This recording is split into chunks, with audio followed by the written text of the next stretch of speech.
కర్ణాటక మాజీ డీజీపీ ఓం ప్రకాష్ హత్య కేసులో మరిన్ని విషయాలు వెలుగులోకి వచ్చాయి. ఓం ప్రకాష్ను ఆయన భార్య పల్లవినే హత్య చేసినట్లు తేలగా ఈ క్రమంలో ఆమె అత్యంత పాశవికంగా వ్యవహరించినట్లు వెల్లడైంది. కత్తితో పొడిచే ముందు కళ్లలో కారం చల్లిన పల్లవి తర్వాత ఆయన్ను బంధించి విచక్షణారహితంగా పొడిచినట్లు గుర్తించారు. హత్యలో తన సోదరి పాత్ర కూడా ఉందని ఓం ప్రకాష్ కుమారుడు పోలీసులకు ఫిర్యాదు చేయగా పల్లవి ఆమె కుమార్తె కృతిని పోలీసులు అరెస్టు చేశారు. కర్ణాటక మాజీ డీజీపీ ఓం ప్రకాష్ దారుణ హత్య కలకలం సృష్టించింది. ఆస్తి వివాదాలు, కుటుంబ తగాదాల నేపథ్యంలో భార్య పల్లవి ఆయన్ను హత్య చేసినట్లు పోలీసులు ప్రాథమిక అంచనాకు వచ్చారు. ఈ ఘటనలో మరికొన్ని కీలక విషయాలు వెలుగులోకొచ్చాయి. ఆదివారం మధ్యాహ్నం ఓం ప్రకాష్ ఆయన భార్య పల్లవి గొడవ పడ్డారు.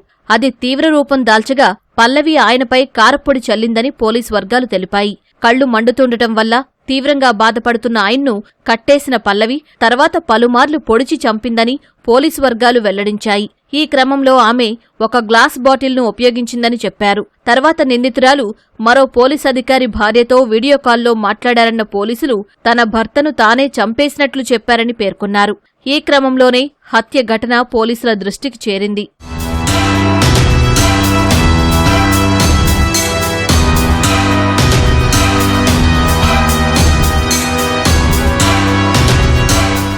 ఓం ప్రకాష్ తన బంధువుకు ఒక ఆస్తిని బదిలీ చేశారని, ఆ విషయంలో జరిగిన గొడవే ఈ పరిస్థితికి దారితీసిందని సంబంధిత వర్గాలు వెల్లడించాయి. మృతుడి కుమారుడు కార్తికేష్ ఫిర్యాదు మేరకు పోలీసులు కేసు నమోదు చేసి దర్యాప్తు చేస్తున్నారు. ఈ హత్యలో మాజీ డీజీపీ ఓం ప్రకాష్ భార్య పల్లవి, కుమార్తె కృతిపై ఎఫ్ఐఆర్ నమోదు చేశారు. కొద్ది రోజులుగా తన తండ్రి ఓం ప్రకాష్ను చంపేస్తానని తల్లి పల్లవి బెదిరిస్తున్నట్లు కార్తికేష్ తన ఫిర్యాదులో పేర్కొన్నారు. ఆ భయంతో ఆయన తన సోదరి సరిత ఇంటికి వెళ్లి అక్కడే ఉంటున్నట్లు వివరించారు. 2 రోజుల క్రితం తన చెల్లెలు కృతి మేనత్త అయిన సరిత ఇంటికి వెళ్లి తండ్రి ఓం ప్రకాష్ పై ఒత్తిడి తెచ్చి ఇంటికి తీసుకొచ్చినట్లు కార్తికేష్ ఫిర్యాదులు వివరించారు. ఆదివారం సాయంత్రం తాను గోల్ఫ్ అసోసియేషన్లో ఉండగా తన తండ్రి హత్య జరిగినట్లు ఫోన్ వచ్చిందని కార్తికేష్ వివరించారు. ఇంటికొచ్చి చూడగా తన తండ్రి రక్తపు మడుగులో పడి ఉన్నారని, పక్కనే కత్తి, పగిలిన సీసా ఉందని తెలిపారు. తన తల్లి, చెల్లి తరచూ తండ్రితో గొడవపడేవారని పేర్కొన్నారు. హత్య కూడా వారే చేసి ఉంటారని, వారిపై చర్యలు తీసుకోవాలని పోలీసులను కోరారు. తర్వాత పల్లవి, కృతిని అదుపులోకి తీసుకున్నారు.